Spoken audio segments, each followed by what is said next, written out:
Good morning and a very warm welcome to Who's Tom and Dick on this Friday morning. I hope you're all well. So what are we going to do today? A few months ago, probably nearly 2 years ago in fact, both Martin and I met a guy called Steve Trushell who was suffering from stage 4 bowel cancer, and sadly 18 months ago now he passed away, and his story was quite close to Martin's.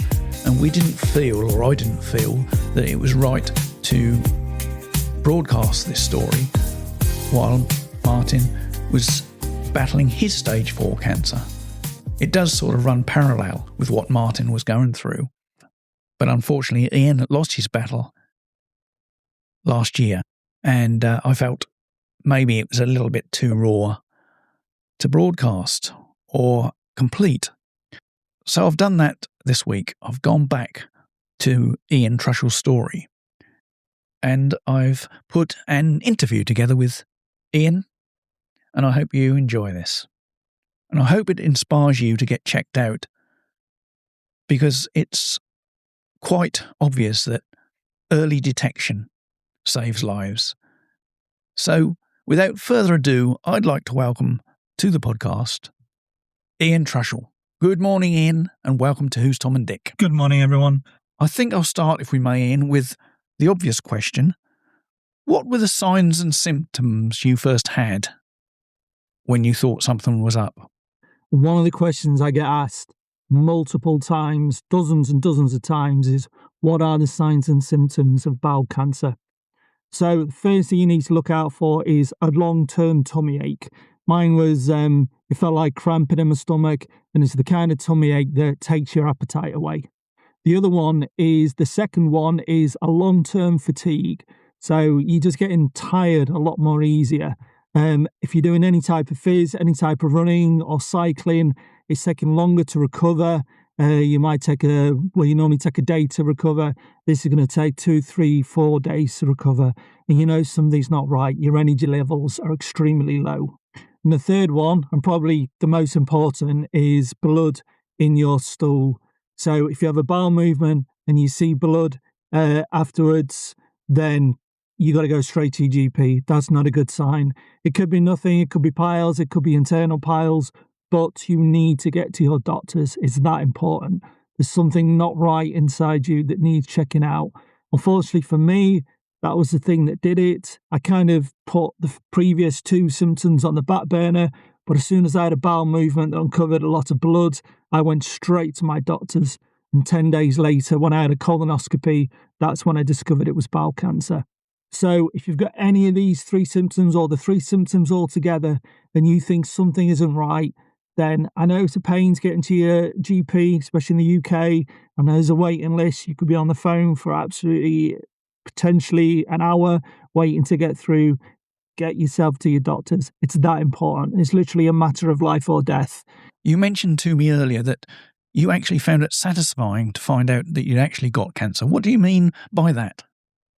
That sounds really odd to say, doesn't it? There's a strange satisfaction to find out that you've essentially got cancer. Or let me rephrase that. It's a strange satisfaction to discovering that there is something wrong, that it's not just signs of age, it's not something unexplainable, that they can find something, and in the medical arena, if they can find it, they can identify it, and they can cure it. And back then, I was still really naive about cancer, and I didn't have a clue what stage 1 to 4 meant. I didn't even know I was stage 4 until I asked my wife after I'd been diagnosed officially with stage 4. The oncologist never told me. I was so naive. So my wife had the jolly news of saying you're stage 4, and there's no stage 5. The surgeon that did my colonoscopy said in his professional opinion that he had seen a cancerous growth in my upper right-hand bowel area, so right at the end, basically. And at the time, it was, saw it there in the camera, so you can see them feeding the camera through. I kind of knew something was wrong because the kind of, the vibe changes in the room, the mood changes. So, your kind of spidey senses start tingling. So I knew they'd found something. Yeah, he said, afterwards, he says he had seen, in his opinion, what he suspects to be cancer. He said he'd rather be wrong, but he's pretty certain that he's right. But a biopsy gets taken, or a biopsy was taken, gets sent away, and then it gets officially confirmed that it is cancer. The biopsy caused a bit of bleeding, so I had to spend the night in hospital for observations. And it was a weird sense of emotion because I almost felt vindicated in a way. I don't know if vindicate's the right word, but I felt justified as to why I wasn't feeling great, as to why I wasn't performing good in work, as to why my fitness was dropping off so fast. And that's the reason, I wasn't making excuses, wasn't being lazy, there's a reason why I cancelled things, because I wasn't feeling great, and that just wasn't another bullshit excuse. The cancer was the reason. So I said to the oncologist, I said, give it to me in layman's terms, because that's, put it to me in the most simple terms possible, because that's how I understand things. I said, surely it's a case of kind of cutting it out like a hose pipe and stitching it back together. He said, and I asked him, well, will I need a stoma? And he says, no, you won't need that because of the location as to where it is. It's not lower, it's upper. And he said, yeah, pretty much it. They can cut it out, stitch it back together. And I was like, great, brilliant. Bit of time off work, bit of bucksy time off work, winner. Get this thing cut out, sorted. And I still felt really positive. And obviously my wife came to collect me, and it was a surreal feeling that they'd found it. But I was really positive about, I was still feeling relatively okay as to how what the way forward was, how to get rid of this thing. But obviously, life's never that simple, is it? Because of the location as to where it was, i.e., upper right hand side.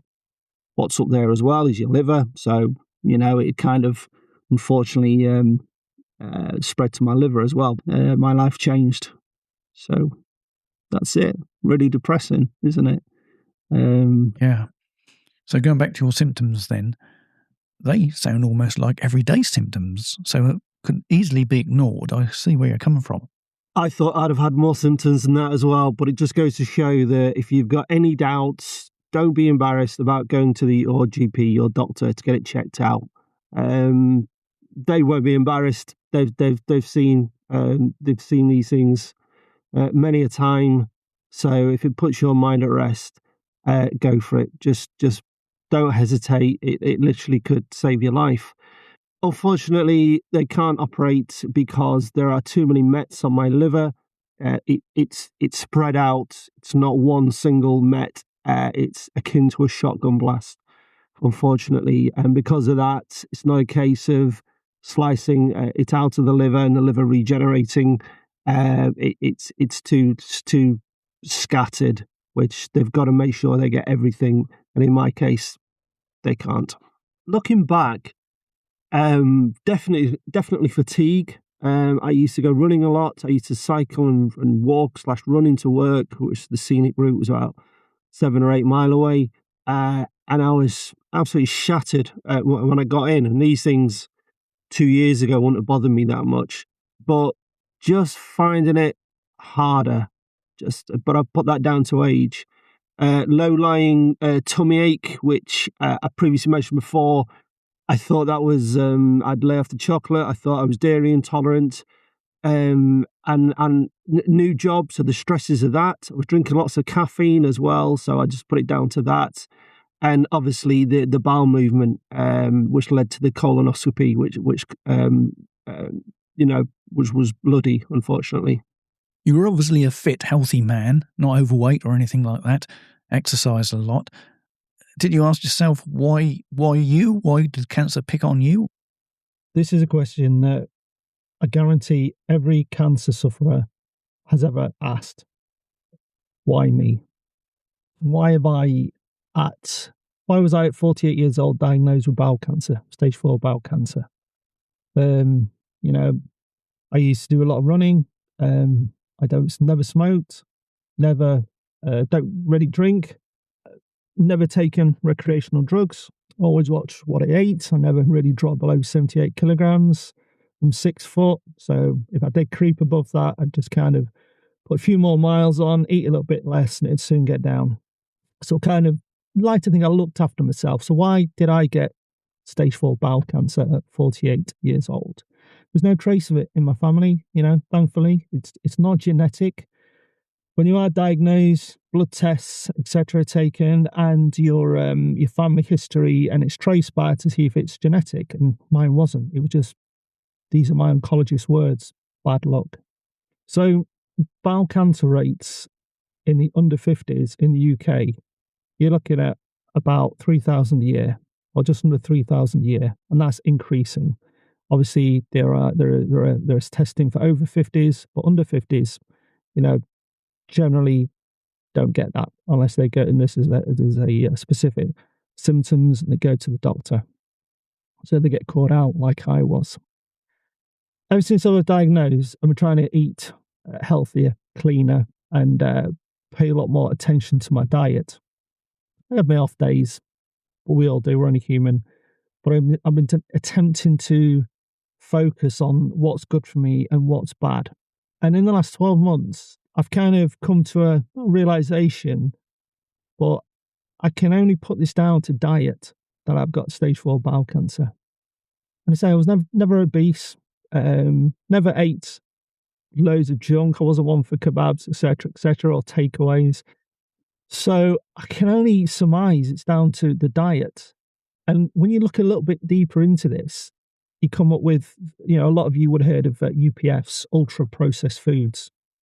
And ultra processed foods are absolutely everywhere in the supermarket, everywhere. And it's very difficult to get away from an ultra processed food, a UPF. So I do believe a Western diet is a poor one. When you look at your fast food takeaways, you look at the amount of foods that UPFs are in. What is a UPF? What is an ultra processed food? It's pies, it's pizzas, it's packaged pies, it's crisps, it's in biscuits, it's in ice cream, it's in your takeaways, it's in your drinks, it's in the ingredients you put in your food when you're making a meal. UPFs are everywhere. We went to Morrison's recently and we bought a little kind of tube of crushed ginger.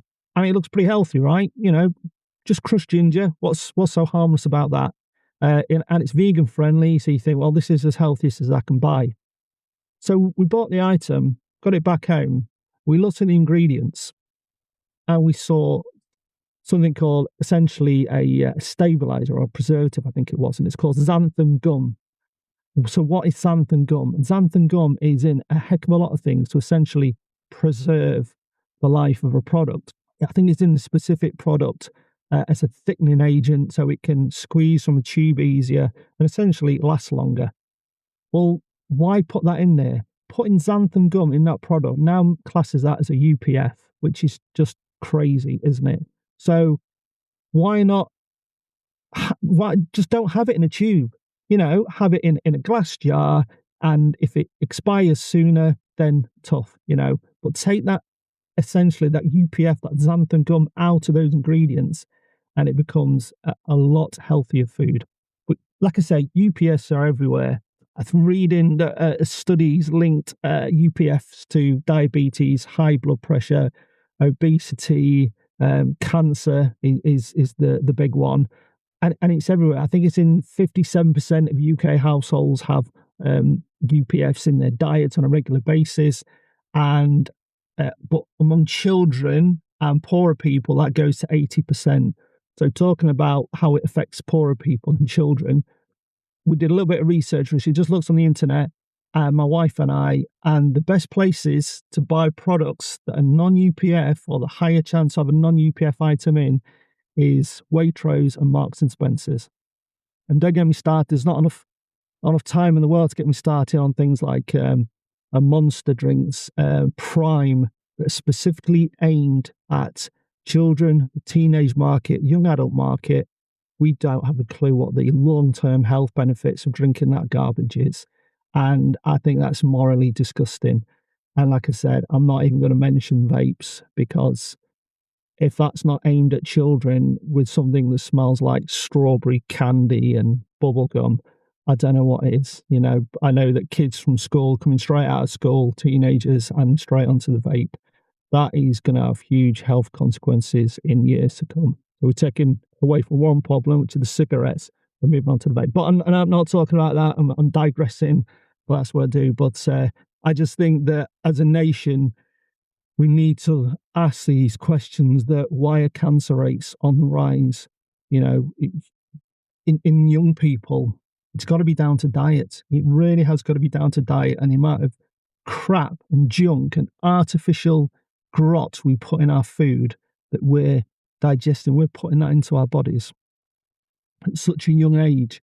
And it's got to be down to diet, that the Western diet as well. So I think from a moral perspective, someone needs to look at this and just kind of get a grip on the amount of UPFs in food.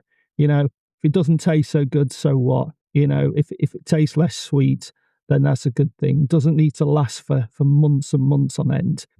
I think it's much, much harder to avoid these foods these days, because even with my heart disease, I should be watching what I eat and try and find stuff that hasn't been processed in everyday supermarkets, or almost impossible. So we discussed the symptoms you had and the diagnosis. How was the diagnosis made? Was it through a scan, a CT scan or something like that? I can only talk about the three types of scan I had following my colonoscopy, where they took a sample of the cancerous growth and took it for a biopsy. I had 3 scans following that. I had a PET scan, I had an MRI scan, and then I had a CT scan. The PET scan is where they basically, for want of a better word, inject you with a radioactive dye, a radioactive substance, and that identifies parts of the body that are essentially gorging on glucose, because cancer likes glucose. It's attracted to it. It sees it as food. So the PET scan gorges on. It essentially looks for the glucose in the body, and from that they can identify where the cancer is. So they always tell you, don't do any fizz before a PET scan, because no good, because your body's going to be craving sugar to recover from the fizz. The nurse told me on my PET scan that recently a chap had cycled an hour to get to his PET scan. He turned up with his cycle gear, obviously having done an hour of fizz, and they basically said, you're going to be no good. Really? Because your body is going to be essentially, your vital organs are going to be gorging on glucose to recover the energy that you've expelled on a cycle ride. So true to form, I didn't do any fizz. So all good. The actual scan itself is pretty short. Yeah, you're laid on a bed and it just kind of swoops over you. I can't remember, it's been a while, but I think it took no more than 15 minutes. But so you are injected with a radioactive dye. So you need to be careful. You need to use a toilet if you go for a wee afterwards. Flush the toilet twice, a bit like chemo. As soon as you have chemo, preferably use a separate toilet, and always flush it twice to make sure that the toxicity is flushed out of the system and that no one else interacts with it in any way. The other one is the MRI scan, which, as we all know, that's the one where you lay down and you kind of encased into a tube. That's the one that if you're claustrophobic, I imagine it might be a bit of a struggle. But that took a while, and that identifies the cancer in more kind of granular detail. So when you're looking for example, the mets in my liver, the MRI scan would identify how many they are, what they look like, and that's the one you need to look at kind of in finer detail. The MRI scan is the one to go. Mine took a while. It took about 45 to 50 minutes. Lots of mechanical wearing going on as the magnets are kind of swooping all over your body.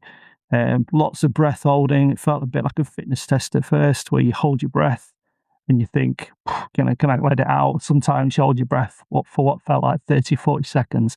I'm sure it wasn't that long, but that's what it felt like. So, but you're hooked up to a cannula, and it is what it is. I've only ever had one of those. The more common one is the CT scan. So from that, it's that's the basic scan essentially, where you lay down on a bed. It's like a donut shape that swoops over you. You have a cannula. It's injected. They inject a substance into your body. I'm sure, apologies to the nurses who work on this. I'm sure you could put it in a lot better way than me. And it feels a bit like you peed yourself, for want of a better word, like a warm sensation as this substance, as this chemical floods through your body, and you feel like a warm sensation in the groin area. But that essentially just identifies in the scans where the cancer is. So they say this is the most common one, and they do this they've certainly done it for me during chemo rounds when they want to do a progress check. So you'll go for a CT scan, really short. The last one I had, it was done and dusted in literally a few minutes. The worst part of that was having the cannula fitted. But no, CT scan is probably it's effortless. It really is. Just going back on what you said there, you said they can't operate on your cancer. In my case, that isn't happening. But the biggie for me is the mets in the liver. They're scattered. It's like a shotgun blast. So they're not concentrated in one area. I didn't know this, so they can remove quite a bit of the liver, and it can grow back. Which, if your mets are on one side of the liver, that's what they would do. But they won't operate. They see it as there's no point in operating, and I get it if it's scattered throughout the liver, because if you don't remove all of them, there's no point. Even if you leave one trace of a met, it will just spread again into the rest of the liver, or what remains of it. Yeah. Ian, I can see you're not fighting this cancer on your own. You've got family. And no, I'm definitely not. I had my amazing wife, Sarah, to hold my hand through this. Absolutely invaluable. I don't know how anyone could do this alone. If they lived alone, I could find very easily you could lose hope being like that. So having a strong support network, having a strong partner to help you through this is absolutely priceless. Work has been fantastic as well. Lots of support from them. Family don't really live local, but again, they're always on call if I need them. But no, all good. And I can honestly say that I've got everything I need to support me. That's brilliant that you've got that strong support from your wife, Sarah. But how does it affect relationships, with your wife, with family, with friends, etc.? How do you find that? The relationship between me and my wife, I'm so lucky that, she's looking after me, that she deals with all my medication, because one of my, I just get chemo fog, brain fog, where I literally take something and then forget 10 minutes later if I've taken it. I went to take another dose of capecitabine the other day, and she reminded me I took one only about half an hour earlier. I just clean forgotten. So she's all over that, bless her. But it's the emotional support as well. One of the hardest things about when I was diagnosed is the feeling of guilt, knowing what I'm going to put her through as a partner, as a spouse. And even worse, knowing what I'm going to put her through, but, if the worst happens and beyond. So it's difficult to kind of forget that, you're man and wife, you're in love with each other, and to get away from that whole, she's my carer, and for her, he's my patient type of thing. So, and that must be hard for people who look after their spouses, look after their mums and dads, to overcome that kind of, this is my patient. No, it's not. This is the person I love. So that's difficult. So, we take time to go on date nights, to do silly things together, just to kind of get back to the way it should be. You mentioned chemo fog, brain fog. Martin always used to go on about that. and I used to blame the statins. What is that? What is that for you? I definitely not as sharp mentally as I used to be before chemo. Feels like my brain's in like a funk or a fog all the time. I struggle with names. If I was to go back into the workplace, I'd just be useless. Where I worked previously, you need to be quite kind of sharp and on it, and that's not me anymore. Definitely not. The words appear in my head. I know what I want to say, but they don't come out. Bit like these videos, I have all these things in my head that I want to say, and then I look back on what I've recorded or what I've put out, and they're just not what I want to say. But tablets, I go to take tablets, or I think, have I taken that tablet? And I just can't remember. I can't remember. The other day I went to take more capecitabine, but I'd taken it half an hour previously. I had to rely on my wife, bless her for that. Yet another thing I need to rely on her on. It's difficult. It really is. I'll go into meetings with my chemo nurses, my oncology nurses, and my oncologist, and I feel thick. I feel a bit simple because I feel like I should be asking more questions. Whereas previously I'd have asked these questions and I'd have been on it and I'd have retained the information that they're telling me. But it kind of goes in and it doesn't kind of sink in. So I had to take notes, and again I need to rely on my wife to kind of remember what the nurses have said. It's it sucks. It really does. It really does. But we carry on. We persevere, don't we? It's a case of having to, I guess. But I know that you're a very positive man. It's nice to know that my positivity shines through. A lot of people have the faith to lean on and rely on, and maybe have their back when they're going through a similar thing, such as I am. More power to them. If that helps them get through it, then kudos to them. But I prefer to just kind of have this kind of mindset that of positivity. Anyway, I'm a humanist. If you're kind to all living things, then that's how people should be. I don't expect any rewards for it in an afterlife. I just think that's how people should be. Just be kind, decent people.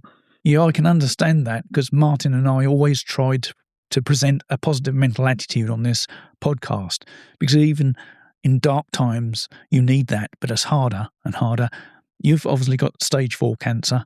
You mentioned in the last comment about the afterlife. Can I ask you, are you scared of dying? Does that ever enter your head? The honest answer is no. Obviously, I don't want it to happen for a while yet, for a good few years, ideally a lot longer. But why should the thought of closing our eyes and falling and drifting off into an everlasting sleep scare anyone? It's part of living. Dying is part of living, and vice versa.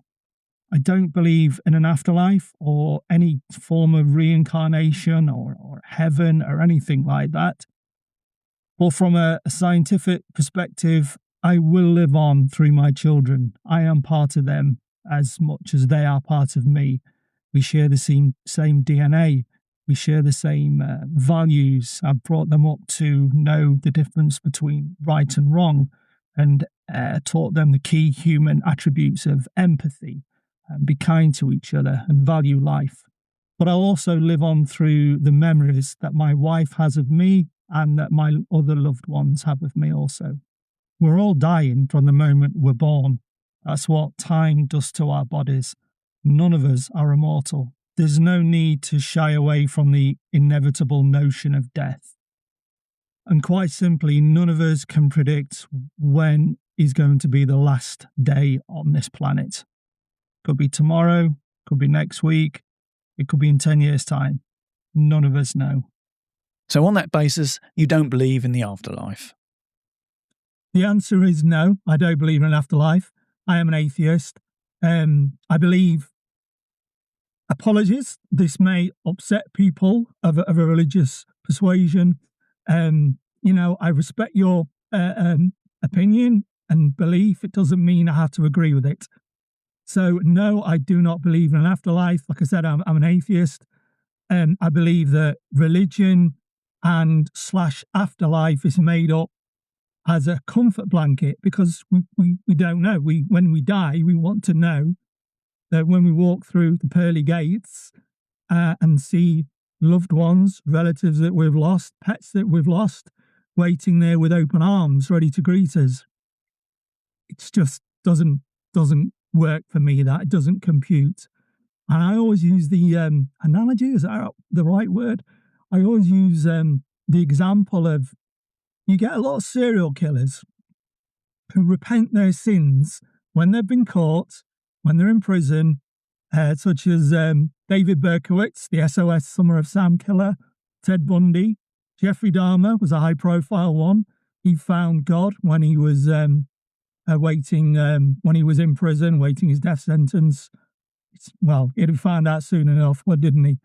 But they found God then. So I always think, okay, if there is an afterlife and these individuals have found God, what would happen when their victims bump into them in the afterlife and they go, hang on, you're the guy that decapitated me, kept my head in a fridge, kept my body in a barrel in your room and did horrible things with my remains.